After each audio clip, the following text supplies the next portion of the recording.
Okay, a couple of things that we're gonna ignore. My unmade bed and my hair. Hello, welcome back. Today, I have a little glass, and in this glass is every single book on my bookshelves that I have not read. Basically, I'm gonna be doing my own rendition of like a read it or unhaul it situation. I have 40 books in this jar. 40 books on my bookshelf that I have not yet read. I want to make a dent in that in 2026. I was gonna make a video about my most anticipated releases for 2026. Then I realized that there weren't a whole lot of books coming out, at least that are already announced, that I'm super excited about. Doing research for that video was kind of difficult, so I thought I have 40 books on my bookshelves that I haven't read yet. I've already spent money on them or been gifted them or thrifted them, so let's get into it. My goal is to do like 2 or 3 of these a month. Hopefully we can make a big dent in my physical TBR this year. I'm gonna shake it up. I don't know why this feels like a decision that's going to determine the rest of my life, but it kind of does. I'm going to let you look at it first. I turned it upside down. It is Time of Your Life by Jessa Hastings. This is actually the only Jessa Hastings book that I haven't read except for Never, but I also don't own Never, so this is actually perfect. It's funny because I did a little test pull from this jar earlier to see how it would work, and this is the book that I pulled that time as well. I actually have not heard anything about this book. I feel like I usually hear a lot about Jessa Hastings books because a lot of them are very popular, specifically the Magnolia Parks series. I know a lot of people were not a fan of Never. I rated The Conditions of Will 5 stars. That book was so good. So if Time of Your Life is anything like that, I am sure I will love it. That's our next read. I don't know how many of these I'm gonna pull from in this video, maybe 2 or 3. Sometimes it takes me a little while to read. I just finished a couple of books. I'm already 7 books in this year, so I'm really on the reading train. So while I'm in the reading mood, I thought it would be a good idea to get through my physical TBR. Let me go grab the book. I want to kind of like read the blurb and see what it's about. I also forgot to mention that a part of this challenge in my read it or unhaul it that I didn't talk about before was the fact that I wanted to allow myself to have the option of not reading it if I really wasn't interested. So in order to balance that, I decided that I will give myself 100 pages of the book that I have to read if I pull it out of the jar, and if I'm still not wanting to read it after the first 100 pages, I will let myself unhaul it. So I will donate it, give it to somebody else that wants it, but it will be off of my shelf, which will still help eliminate books off of my physical TBR. It's 1995. Joa Harrigan is the brash, enigmatic frontman of the biggest band in the world, and Isolde is the iconic face of a generation. She's who people write their songs about, the kind of girl who could ruin a man. He doesn't fall, and she doesn't chase, but from the moment they meet, it's headfirst, reckless, and inevitable. Too much, too fast, too consuming. Loving Isolde makes Joa feel alive, but it also makes him feel trapped. Her star burns just as bright as his, and he doesn't know how to be with someone who he can't control. The more he wants her, the more he resents her for it. But fame is corrosive, and so is love. Neither Isolde or Joa were built to survive both, because some loves don't end. They can't, so they just destroy. It's kind of giving Magnolia and BJ, just like toxic. There's a little pronunciation guide in the front. Tell me how that word is pronounced Fanshawe. That word is like 100 letters long. I just went on my lunch break, so I'm about to go back to work, but I wanted to give a quick little update on my reading for Time of Your Life. I am 56 pages of the way through. I think I'm on chapter 5. Yeah, chapter 5. And so far, I'm liking it, but I'm not loving it. I love her writing. Her writing is the same, but the main character, Isolde, I think is her name, she feels so much like Magnolia. She is literally Magnolia. She's a biracial, most beautiful woman in the world. The way that she acts is very Magnolia. As for Joa, Joa is absolutely insufferable to read from his perspective, because the way that he talks is like, I can barely understand him. Like, what is he going on about? The words that he's using are not real.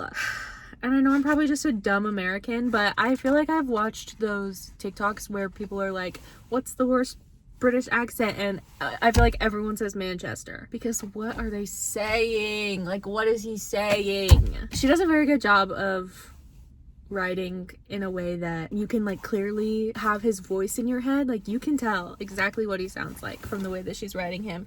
Even his inner dialogue is so Manchester, but he's insufferable. He's like a cocky rock star, and I know he's supposed to be, but he just talks about all the girls that he's like had sex with and how he usually doesn't catch feelings. But I almost called her Magnolia. Isolde is making him catch feelings a bit. Anyways, so far it's interesting enough to keep me reading, but it hasn't been all that insane. I think that there's gonna be a second book, because at the very end I looked to see how many pages. I'm not reading it, I didn't read it, but it just says Time of Your Life Probably Never is part 2 of this book, so it's going to be split up into 2 different parts. This book is only like less than 350 pages, so I'm hoping to get decently through it today while I'm at work. The roads are terrible, like really, really bad. They're all covered in snow and ice and whatever, so there's not a lot of people coming in to my work today. I work at a primary care clinic as a phlebotomist, so I draw labs all day, but today I have not drawn any labs because there hasn't been any labs to draw. So I'm hoping to get at least halfway. I'd love to get halfway. I'd love to get to page like 150. That would be ideal. So I'm definitely already, I can tell you, 56 pages in. I'm gonna finish this book. I'm not gonna unhaul it. That's all I have.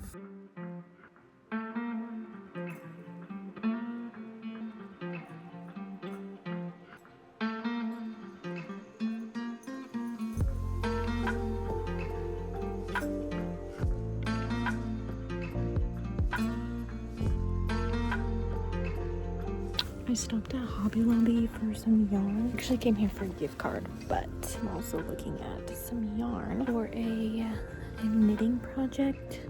But the problem is I don't know what I want to knit. So therefore I don't know what kind of yarn to buy. I would like to make a wearable, but don't like acrylic for that. Don't love the selection here. It's not great. I don't know.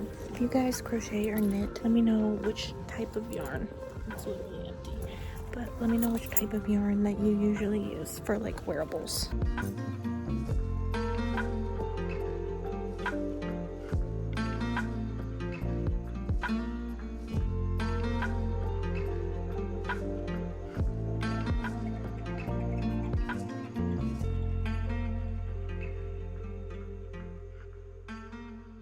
Ignore how terrible I look, but I just wanted to give a little update on this book. I haven't made it quite as far as I would have hoped. I thought maybe I could finish it tonight, but I'm on page 164, chapter 16, and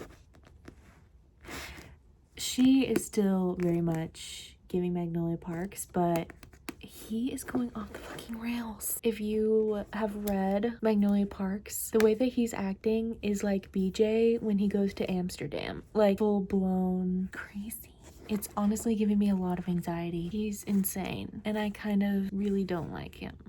I feel like with BJ it was different because I actually did like BJ as a character, but I really just we don't really know anything about him. We don't know why he acts the way that he does. It's clear that him and his brother have some like childhood shit that they're working through, which of course so does Isolde, but I don't know. Definitely not loving it as much as I kind of hoped I would, but it is keeping me entertained. They just introduced a plot point that I was not expecting. It really caught me off guard, and I'm curious to see where it goes. I'm gonna put a little spoiler warning because I want to kind of talk about the spoilers because I think it's fun when people do that. I just got to the chapter where they had to go pick him up from a bar in Paris, and he was with a bunch of drug dealers, and he was really, really high on coke. Tell me why Isolde and Richie were having like a moment. And he's like safe and stable and like knows how to handle Joa. That is so crazy, because if anything happens between the two of them, Joa will fucking lose his shit. Level 10. and I don't think I'm ready for that. It's giving me so much anxiety. But honestly, I think that the part that's getting me is that we don't honestly know that much about either of them, which I think is kind of the point, because the beginning of the book is like they meet and then they start dating after like a week and they're already saying that they love each other, and the point is that it's way too much too fast and they don't know each other at all. But it's just hard to sympathize or empathize with anything that they are doing because we just don't know them very well. So everything that he's doing, I'm just getting angry because I can't empathize because I don't know anything about him. Like, I know something probably happened, but I don't know what it is. So far, if I had to rate it right now, it would probably get like a 3, which makes me really sad because I'm a big Magnolia Parks girl, but she's too similar for there not to be some sort of connection. I don't know. I'm gonna keep reading. Goodness gracious. All right, team. It's time for some reading updates, and I do have a few updates to share. Number 1, this has been taking over my whole life. Show you my little girl. Here she is. She got stung by a wasp. This is all I've been doing with every minute of my day. I have not been reading, but I have been listening to an audiobook because I got one from Libby, and it also happened to be on my physical TBR, and that is Chain of Gold by Cassandra Clare. I've been trying to get through this book forever. I have all 3 of them. I have Chain of Gold, Chain of Iron, and Chain of Thorns. And I tried to get through the audiobook for Chain of Gold a long time ago, but I was never able to get through it. I think it was just wrong time for me. There was a phase in my life where fantasy books were just too much for me to handle. I have started that again, and I'm honestly really loving it. It's been a long time since I read a Cassandra Clare book, and I do really love her writing. I've read, what are they called? The Infernal Devices, The Dark Artifices, The Mortal Instruments. Duh. I've read all of those, but I haven't read The Last Hours yet. Out of the series that I've read, I think that, I don't know, The Dark Artifices was so good. That series was so good. But The Infernal Devices, oh my god. Go read some Cassandra Clare. It's winter. Go read Cassandra Clare. As of right now, through Chain of Gold, I'm really liking it. I've read about 41%, I think, the little tastes that we've been given of the romance. I'm eating that up. It's so good. Between Cordelia and James, oh my god, they're so good. Alastair, that is tea. I feel like Lucy and Matthew have something going on. I'm a big romance girl, and I love when there's yearning. It's set in a very like Bridgerton time period, so they're not supposed to be alone together. They like, everything is like taboo. Cordelia as a main character, I love her. I love Cassie Clare's main characters, but there's something about Cordelia and Lucy and their bond, their friendship. Cordelia and Lucy are about to be parabatai, so they're about to be like, well, they already are besties, but they're about to be like another level, and I just love it. I love reading about female warriors. I love reading about really strong female leads. There was a part where there's a character, her name's Anna. She is this like very masculine, very strong main character. She is gay, and she wears cologne, and she wears t-shirts, and she doesn't wear dresses, and she's just like very cool girl lesbian. She was talking to Cordelia about how fun and exciting it is to have her in town because all the boys are like fussing over her, and she's like, we needed some excitement because things were getting boring around here, and don't you want to be the boys' muse? And Cordelia is like, no, I want to be the damn hero. I don't care about being anyone's muse. I want to be the hero. And it's like, yeah, girl, yeah, you do. I feel like reading about this time period is just really fun. I'm going to continue to listen to that while I develop my island. I'm not done with it, but if you guys have been playing Animal Crossing, let me know. You see my little library? I'm trying to do like a fall autumnal themed island. We are in the very beginning stages of that, so I'm going to be working on this. I'm going to be listening to my audiobook. Hold on, let me get my headphones on. This is what I'm going to be doing for the foreseeable future. And then hopefully this evening I will have some reading updates for you.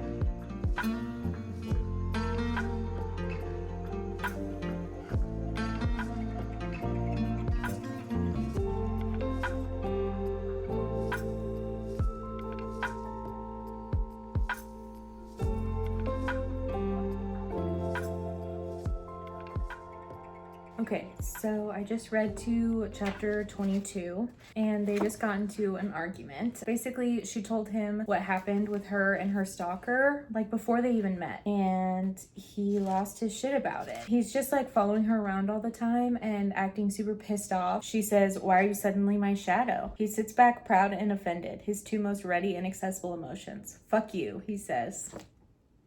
It's the fire in him, you know, that has him react like that. He's all impulse. Do first, think later. It's something I'm learning about him, actually. More and more. Obviously, he has an ego. Talk to him for 2.5 seconds and you'll know that. But he's also incredibly proud. Pridefulness is a peculiar thing. I say nothing. That's another thing I'm learning. If you give him a minute, he'll come around. He doesn't even say sorry. He just says, "Fuck you," and then moves on. They've been dating for like a couple weeks, maybe a month max. I actually don't know the timeline, but I know it hasn't been very long. He's such an asshole. And now he's at his mom's house, which this is the first bit that we're kind of learning about his family. And he has a good relationship with his mom. Him and his mom are really close. But I just have no patience for these types of men who are a piece of shit to every woman except for their mom. And it's only because they view their mom as some like tiny frail thing that they have to protect and not because they actually respect her. Apparently there was a lot of domestic abuse in their household, which makes a lot of sense considering both him and his brother will punch anything that walks in their vicinity, but they spent a lot of time protecting their mom from their dad. I just have no patience for men who act like this. Like, knowing Jessa Hastings, she's gonna have some crazy plot twist at about this point that's gonna make you feel sorry for him, but at this point I just don't know if there's anything that she could say that would make me sympathize or empathize with this man. I hate him. He's such a dick. That's why I didn't want Iz to come. Didn't want her seeing where I came from and getting clues about my life. I didn't want her knowing. Wouldn't want her thinking there's any kind of weakness in me.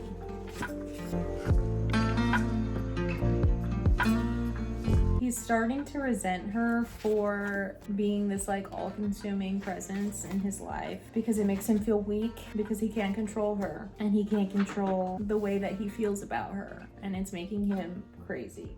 The ex is there. Do you want to do my video? Say hi. How's basketball? I can't breathe. It's good. So my knees hurt. I can't breathe. Give me that. I can't breathe. Fidget toy. Thank you. Give me that. Really? Yeah. Got it.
Chapter 24 made my stomach hurt. I have a theory about a love triangle, and I might be down for that. I think I have about 100 pages left, so I'm gonna finish this, and I'll probably talk to you tomorrow. Hi. I have a couple of updates. I finished both. Is this audio insufferable? My heat just kicked on.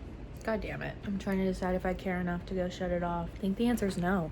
I have a hot chocolate and I'm seated on my couch ready for a rant because that's what you're about to get from me. I have finished both Time of Your Life and Chain of Gold. Let's start with the bad one, okay? I rated Time of Your Life like 2 stars. And the 2 stars were because I couldn't really put it down. I mean, it was engaging. I never knew what was gonna happen.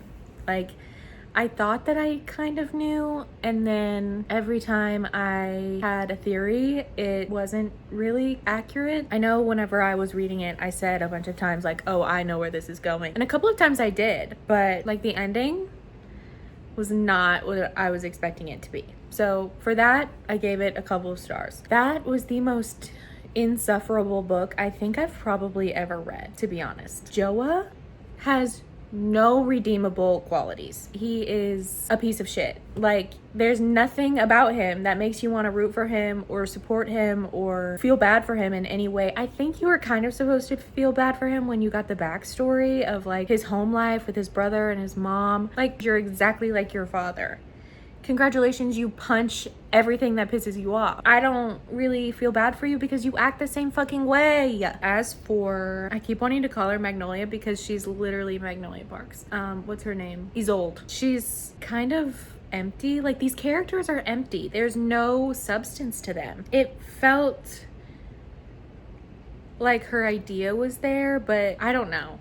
If you like Jessa Hastings, if you've read Magnolia Parks, if you've read The Conditions of Will, if you've even read Never, I would not suggest reading this book because it kind of, I hope it didn't ruin Jessa for me, because I love Jessa Hastings writing. I love The Conditions of Will. That was a 5-star book for me. Magnolia Parks was a 5-star book for me. The entire MPU was like, that's a 5-star series for me. And this book just made me dislike her writing. And I didn't honestly think that that was possible. It was kind of one of those situations where I'm like, okay, even if it's a bad plot, if Jessa's writing it, it'll be good.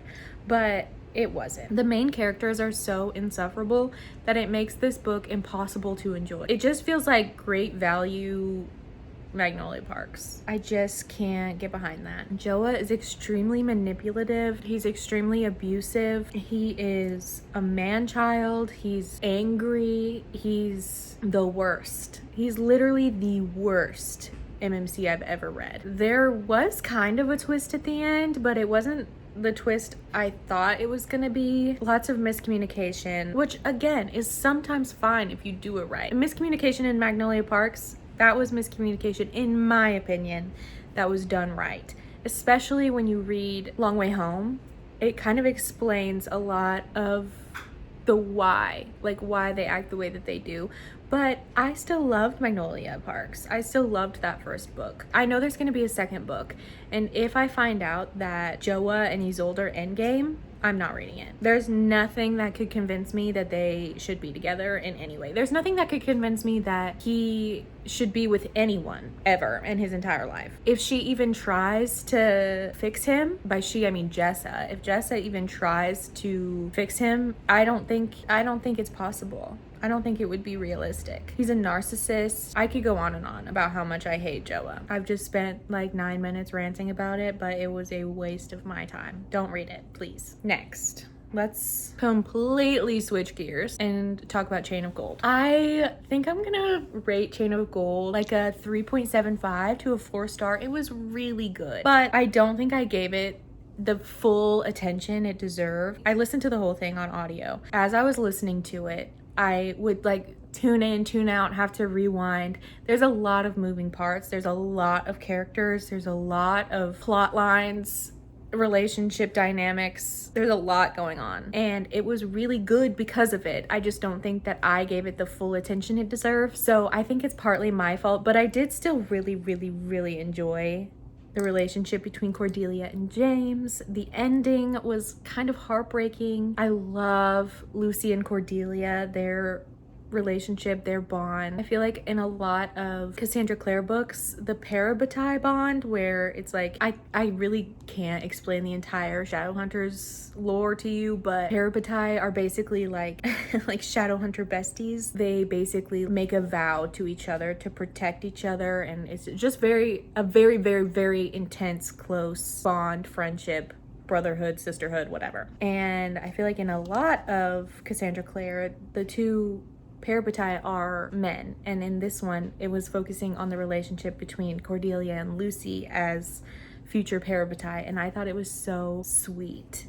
it was also just good vibes. It was like Regency era, 1800s London. I got to see a lot of characters from different books that I really love. I just love that universe so much. I would recommend, I think you could start out with Mortal Instruments. However, after the first 3 books, there's a spoiler for the Infernal Devices trilogy. So look up the reading order, decide which one you would like to read. I would personally recommend reading the Mortal Instruments, at least the first 3 books first, just because it does such a good job at explaining the world. But honestly, I feel like you could skip the Mortal Instruments altogether. I haven't read the Mortal Instruments since I was in like middle school, and just jump straight into the Infernal Devices. The Infernal Devices is so good. And then The Last Hours, which is the series I'm currently reading, it follows the children of the characters from the Infernal Devices, and it's so fun to get to see them and their parents and their kids and their relationships, and the relationships that have stayed and the ones that have gotten ugly over the years. Cassandra Clare is honestly such a talented author. She knows what she's doing. She's so smart. So I have so much respect for her as an author. The world that she has created is so fleshed out and thought out. Like, there's yearning and there's tension and there's intimacy, and she does it so well. If you haven't read any Cassandra Clare and you like fantasy and you like romance and you like those types of stories, I would strongly recommend reading the Infernal Devices. And the Dark Artifices, those books are really good too. I've read that series as well, and they're really good. That's probably my second favorite series of hers. So just give it a read. I know I didn't update too much while I was reading Chain of Gold, just because, like I said, I mostly listened to it. The plot got a little bit convoluted at the end, in my opinion, but that's really the only critique I have. There's also an LGBT relationship in this book. There's a couple characters, a couple queer characters in this book, and their relationships are it's just so much yearning. Let me wrap this up. Those were the 2 books that I read this week. I hope you guys enjoyed coming along with me for my reading this week. I love filming reading vlogs, so I will probably have more to come. I want to film a few reading vlogs for the books that I'm reading in February. My February TBR I'm so excited about, so go watch my February TBR video and get excited for the vlogs that are coming along with those books. I will see you guys in the next one. Stay safe, stay warm. I love you so much, and I'll see you next time.